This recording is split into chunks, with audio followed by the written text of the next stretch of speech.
हमें क्षमा कर दीजिए महोदय, क्षमा कर दीजिए।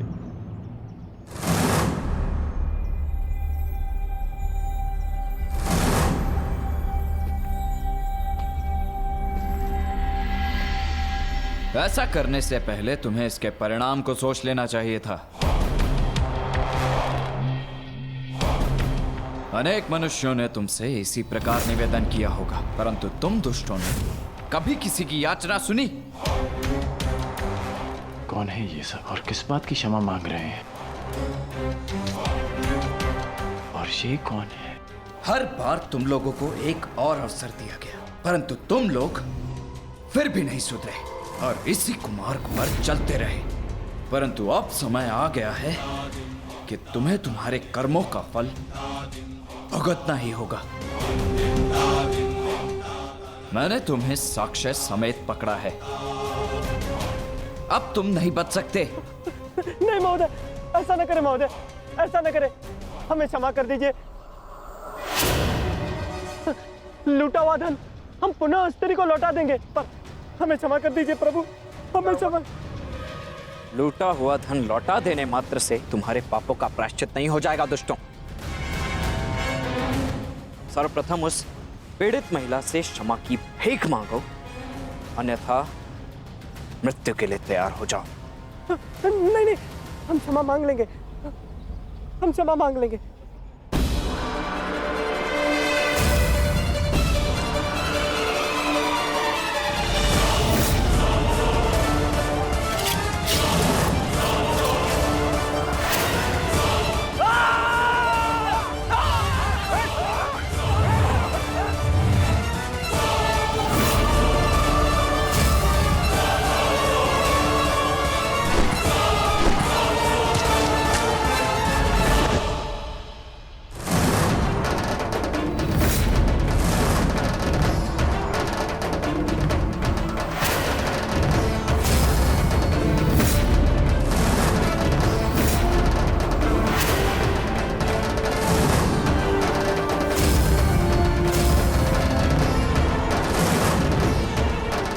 रुचिन,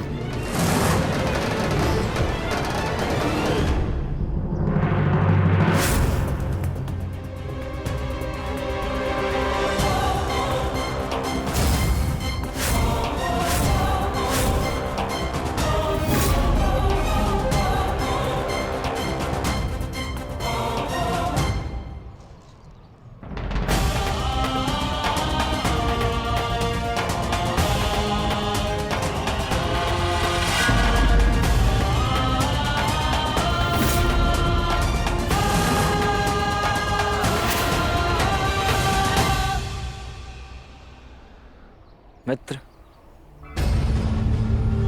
उस स्त्री को उसका धन लौटा दो और इन शवों को भी अंतिम संस्कार दे दो। हमारा मंतव्य यहां पूर्ण हुआ।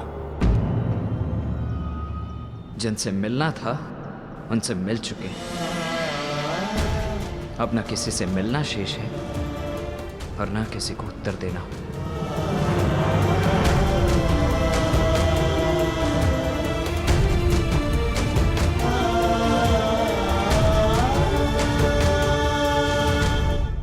कब से चल रहा है ये प्रकरण और कब से अपने परिवार के साथ विश्वासघात कर रही हो तुम?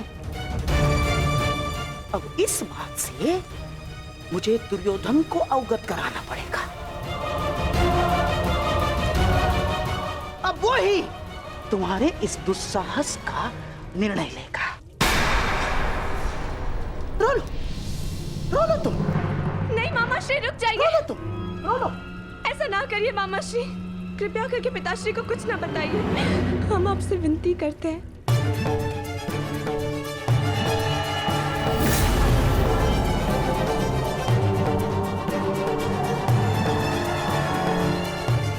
हमें क्षमा कर दीजिए मामा श्री, आपका भरोसा तोड़ने के लिए हम क्षमा चाहते हैं। बहुत बड़ी भूल हो गई हमसे। भूल गई थी मैं कि मैं ऐसा संबंध जोड़ने का स्वप्न देख रही जो कभी जुड़ ही नहीं सकता। प्रेम ने मेरी विचार क्षमता नष्ट कर दी। हमें क्षमा कर दीजिए, परंतु कृपया करके पिताश्री को कुछ मत बताइए। उन्हें पता चलेगा तो उनके हृदय को बहुत ठेस पहुंचेगी। उन्हें कुछ मत बताइए।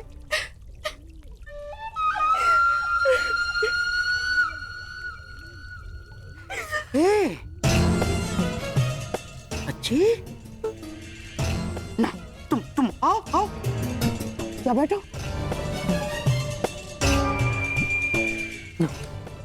रोना लक्ष्मणा, देखो मुझे क्रोध तो आया था मुझे क्रोध, परंतु तुम्हारे अश्रुओं ने मुझसे कह दिया कि तुम सांब से अत्याधिक प्रेम करती हो। हाँ ठीक है, अब मुझे ही कोई मार्ग ढूंढना पड़ेगा इससे बाहर निकलने का।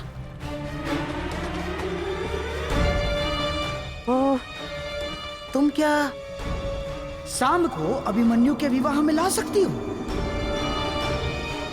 बताओ ना, बुला सकती हो तुम? हाँ, परंतु पिताश्री भी वहां होंगे ना? वही तो मैं चाहता हूँ लक्ष्मणा। केवल तुम्हारे पिताश्री नहीं, अपितु तुम्हारे पिताश्री दुर्योधन के साथ साथ सांब के पिताश्री कृष्ण भी वहां उपस्थित होंगे।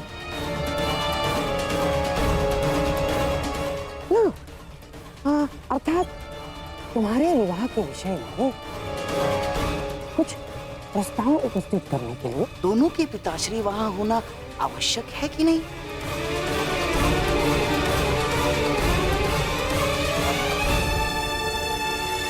परंतु पिताश्री कभी नहीं मानेंगे। ना ना ना, तुम दुर्योधन की चिंता बिल्कुल मत करना, मैं उसे समझा दूंगा। सच? हाँ, अरे मैं अपनी लक्ष्मणा के लिए इतना भी नहीं कर सकता। तुम बस किसी भी परिस्थिति में सांब को वहां उस विवाह में ले आना, शेष सब मैं संभाल लूंगा। हाँ? धन्यवाद मामाश्री। सांब अवश्य आएंगे, हम अभी से संदेश भेजते। हाँ।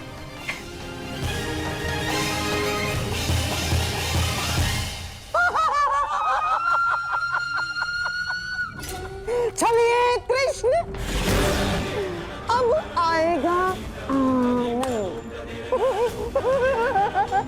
मेरी अगली चाल के लिए तैयार रहना। तो इस बार तुम्हारी पराजय निश्चित निश्चित।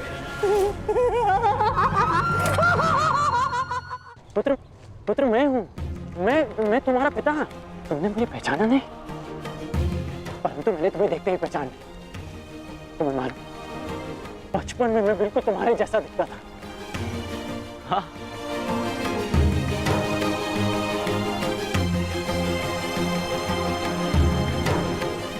वही मुख, वही शरीर, जैसे मेरा ही प्रतिबिंब हो।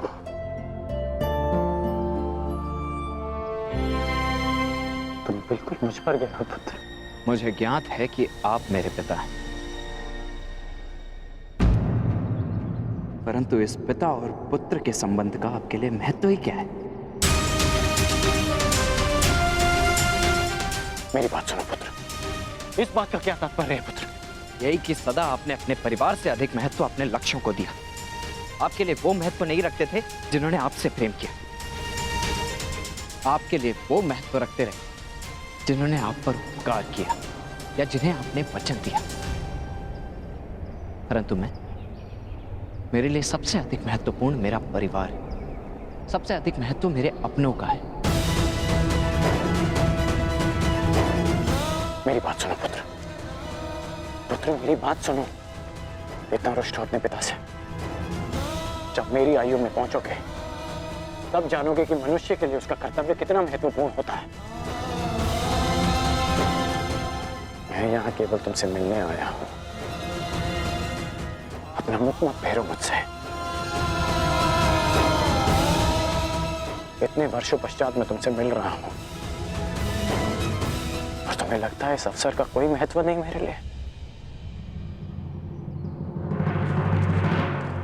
रुस्तैन, क्या हो गया तुम्हें? तुम मेरी बात सुन क्यों नहीं रहे हो? मुझे तुमसे ये आशा नहीं थी। तो और क्या आशा थी मुझसे, मेरे पूज्य पिताश्री, कि कैसा व्यवहार करूंगा? वैसा ही व्यवहार करूंगा जैसा वो पुत्र करते हैं जिनके पिता उनसे वर्षों के पश्चात मिलते। आपका स्वागत करूंगा, आपको आलिंगनबद्ध करके अश्रु बहाऊंगा। आपने कभी सोचा कि वर्षों के पश्चात जब आप अपने परिवार के पास लौटोगे तो सब आपकी व्याकुलता से प्रतीक्षा कर रहे होंगे? कदाचित शेष ने ऐसा किया हो, परंतु मैं भिन्न हूं। आपकी भांति मैं अपने परिवार को उनके हाल पर नहीं छोड़ सकता। मेरे लिए सबसे अधिक महत्व मेरे परिवार का है। मेरे लिए भी, मेरे लिए भी, परंतु मेरे लिए मेरा धर्म, मेरा कर्म, मेरा कर्तव्य भी उतना ही महत्वपूर्ण है।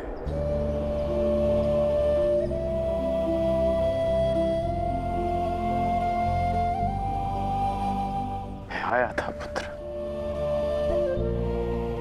परंतु मैं तुमसे मिल नहीं पाया। वो हस्तिनापुर की ओर से दिग्विजय के लिए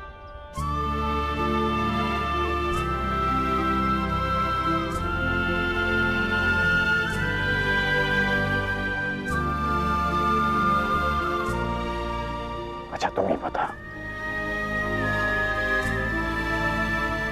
यदि मनुष्य केवल अपने लिए जिएगा, अपने ही सुख के बारे में सोचेगा, तो क्या हमारी आने वाली पीढ़ी का धर्म से विश्वास नहीं उठ जाएगा?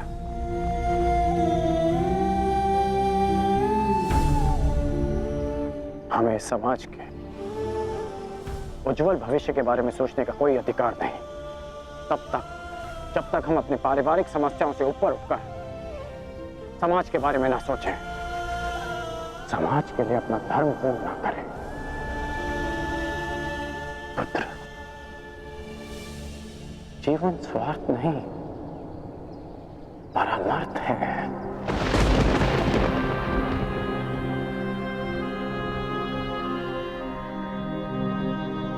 मैंने जो कुछ भी किया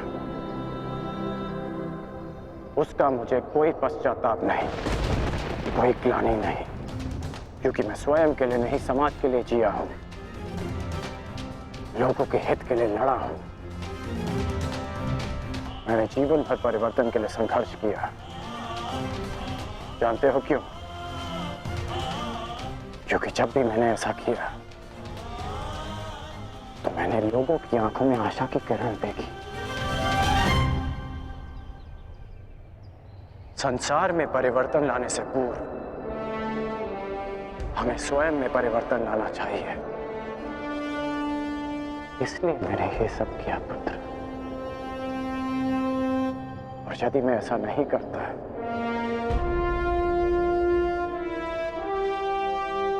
तो तुम आज एक सूत पुत्र होकर हाथ में शस्त्र नहीं उठा पाते।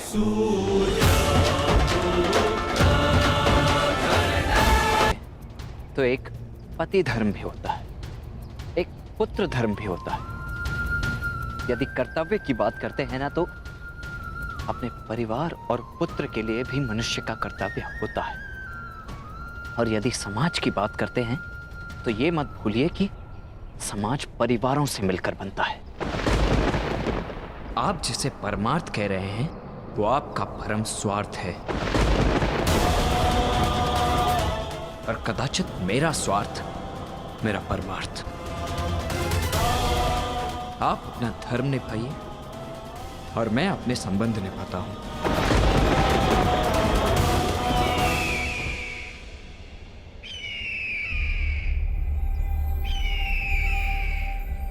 अब मैं चलता हूं, मुझे शीघ्र ही कहीं पहुंचना है अपने संबंध निभाने के लिए।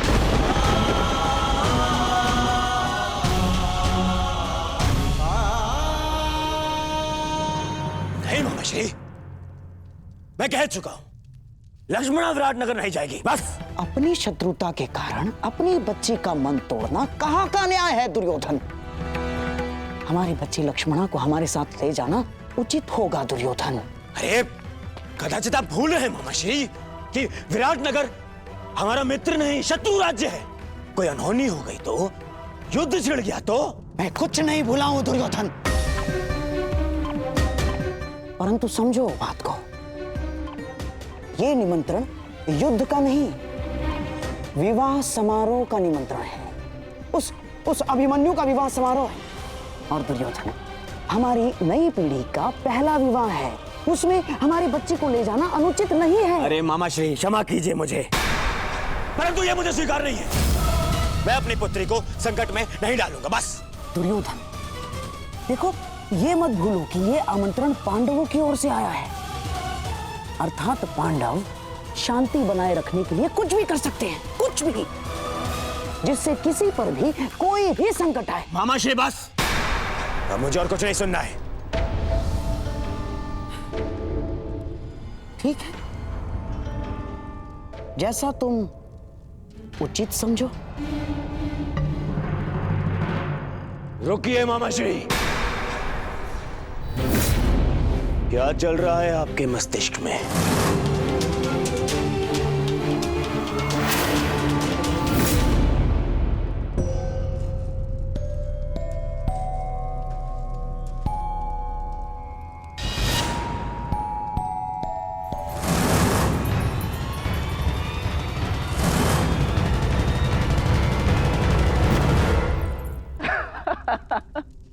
ऋषिसेन, क्षमा चाहता हूँ। नहीं, मैं क्षमा चाहती हूँ तुम्हें इस प्रकार यहाँ बुलाने के लिए, परंतु बात ही कुछ ऐसी थी। वो, मैं एक विवाह में जा रही हूँ और मैं चाहती हूँ कि सांब भी वहाँ उपस्थित हो और उसे केवल तुम ही वहाँ ला सकते हो, तो तुम्हारी बात अवश्य मानेंगे। अच्छा, तुम्हारे कहने का तात्पर्य है कि वो तुमसे अधिक मेरी बात मानेगा। ऋषिसेन, ये परिहास का समय नहीं है, मेरी जान पर लगी है। अब मैं स्वयं जाके तो उन्हें वहां से आने को नहीं बोल सकती ना, क्योंकि मैं जानती हूँ कि वो नहीं आएंगे, परंतु इस बार उनका वहां आना अति आवश्यक है। और तुम मेरे मित्र होके ऐसे उपहास कर रहे हो। अरे अरे, ठीक है, यदि इतना ही आवश्यक है तो मैं स्वयं जाकर कुमार सांब को लेकर उपस्थित हो जाऊंगा। कहाँ है विवाह? विराटनगर में। वहां तो कुमार अभिमन्यु के विवाह का आयोजन चल रहा है ना, अर्थात तुम उस विवाह में।